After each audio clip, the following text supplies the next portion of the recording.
àní là ń gbé lárugẹ. Àlọ́hun àní là ń gbé lárugẹ. Ẹ bá wa gbé Yorùbá lárugẹ. Ohun àní là ń gbé lárugẹ. Ẹ bá wa gbé Yorùbá lárugẹ. Ohun àní là ń gbé lárugẹ. Ohun àní là ń gbé. Ohun àní là ń gbé lárugẹ. Àlọ́hun àní là ń gbé o. Ohun àní là ń gbé lárugẹ. Ẹ bá wa gbé Yorùbá lárugẹ. Ohun àní là ń gbé lárugẹ. Ẹ bá wa gbé Yorùbá lárugẹ. Ohun àní là ń gbé lárugẹ. Ẹ káàsán ẹ̀yin èèyàn wa nílé. Orúkọ mi ni Funmi Kuti. Mo tún dé ní èní lórí ètò wa èdè àti àṣà wa ní ilẹ̀ Yorùbá. Ní èní kí a tó máa bẹ́tò wa lọ, a fẹ́ fi àsìkò yìí dúpẹ́ lọ́wọ́ gbogbo ẹ̀yin ará ilé tí ẹ̀ ń wò wá. A fẹ́ dúpẹ́ lọ́wọ́ gbogbo ẹ̀yin tí ẹ̀ ń gbọ́ wa, tí ẹ ti bá wa share ètò wa. Gbogbo ẹ̀yin tí ẹ ti bá wa subscribe. À ń fi àsìkò yìí rọ̀ wá sí ẹ jọ̀ọ́, ẹ bá wa subscribe, ẹ bá wa share ètò wa, ẹ bá wa like ẹ sọ fún gbogbo àwọn ẹni tó bá ní ọmọ wẹ́wẹ́ nílé. A tún fẹ́ fi àsìkò yìí sọ fún yín pé tí ẹ bá ní ẹnikẹ́ni tí ó bá fẹ́ kọ́ èdè Yorùbá, tí wọ́n fẹ́ kí ọmọ wọn kó gbọ́ èdè Yorùbá yìí dáradára, ẹ jẹ́ ẹ kàn sí wa ní orí ímeèlì àdírẹ́sì wa. Àdírẹ́sì tí a máa fi sílẹ̀ òun ni funmikuti@gmail.com. funmikuti@gmail.com. Ẹ ṣé gan ni. Ní orí ètò wa ti èní, a ó máa sọ̀rọ̀ nípa iṣẹ́ àgbẹ̀. Iṣẹ́ àgbẹ̀ iṣẹ́ àgbẹ̀ jẹ́ iṣẹ́ tó ṣe pàtàkì, tó ṣe kókó. Agriculture is one of the major things where we produce things. All over the world, agriculture is very important because we all eat every day. Nítorí ìdí èyí, iṣẹ́ àgbẹ̀ ní ilẹ̀ Yorùbá ó jẹ́ iṣẹ́ tí a mú ní ọ̀kúnkúndùn.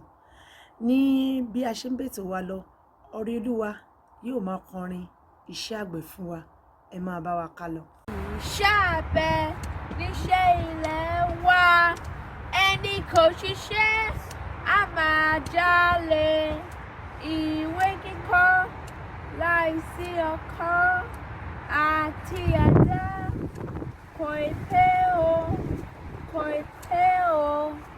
Iṣẹ́ àgbẹ̀ níṣẹ́ ilẹ̀ wa, ẹni kò ṣiṣẹ́ á máa jalè. Ìwé kíkọ́ láìsí ọkọ́ àti àdá kò pé o, kò pé o. Ó ṣé púpọ̀ Olúwa. Ní báyìí àwa náà ẹ jẹ́ ká kọ orin tí Olúwa kọ. Onílù wa ó ti yá.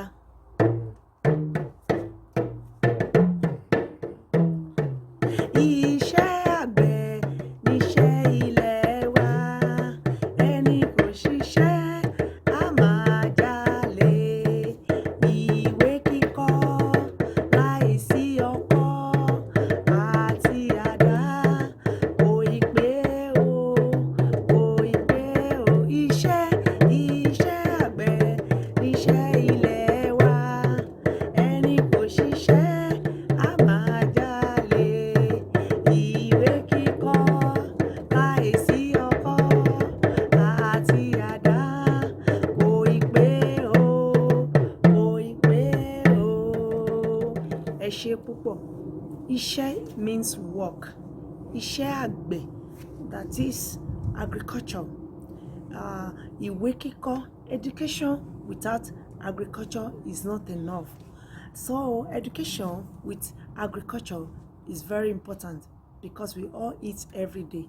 So when we have education, let us try to do some farming. Let us teach our children how to do some farming. In fact, we discovered that some children, they don't even know where the food comes from. They thought they just take the food from somewhere or somehow. So we have to let them know that most of the products that we consume are being planted. When they plant them, they grow. So ẹ jẹ́ ká kọ́ àwọn ọmọ wa nílé bí wọ́n ṣe ń gbin nǹkan ọ̀gbìn. Ó ṣe pàtàkì, ó ṣe kókó. Ní báyìí a ó máa kọ́ àwọn ọmọ wa ní 1 2 3 a bẹ̀rẹ̀ láti òdo títí dé ẹ̀wá. A ó máa kọ́ ní èdè Yorùbá àti èdè Gẹ̀ẹ́sì.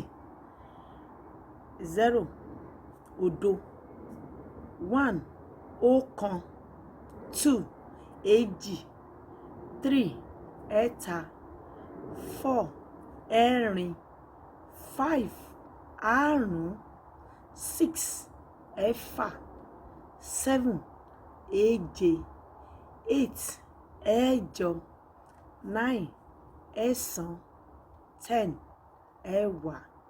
Ẹ jẹ́ kí àwọn ọmọ wa nílé, ẹ jẹ́ kí wọ́n ka nǹkan tí a rọra kọ yìí, kí àwọn náà kí wọ́n tún kà ní ilé. Ẹ jẹ́ kí wọ́n kà fún yín kí ó bà lè yé wọn dáadáa. Ẹ jẹ́ kí a kà ní ẹ̀kan sí.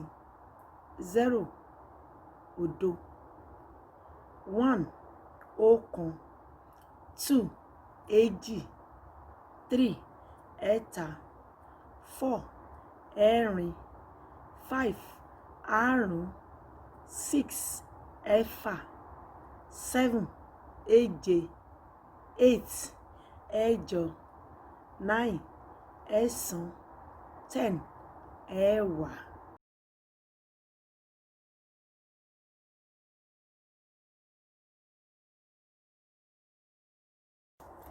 Ní abala ta ló mọ̀ òun ni a wà báyìí. Àkùkọ bàbá mi kan láíláí, àkùkọ bàbá mi kan láíláí. Owó ló ń jẹ kì í jàgbàdo. Ta ló mọ̀ o? Ilé ẹjọ́ ni. This is one of Yoruba radios and we will be coming with more of this. Ẹ ṣé gan ni ẹ̀yin èèyàn wa nílé. Níbí yìí ni a fi ètò ti èní tì sí. A dúpẹ́ lọ́wọ́ yín púpọ̀. Ẹ jọ̀ọ́ ẹ bá wa subscribe, ẹ bá wa like, ẹ bá wa share ètò wa títí di ọ̀sẹ̀ tó ń bọ̀. Ẹ ṣé, ó dìgbà kan náà. Ohun àní là ń gbé lárugẹ, àlọ́hun àní là ń gbé lárugẹ, ẹ bá wa gbé Yorùbá lárugẹ.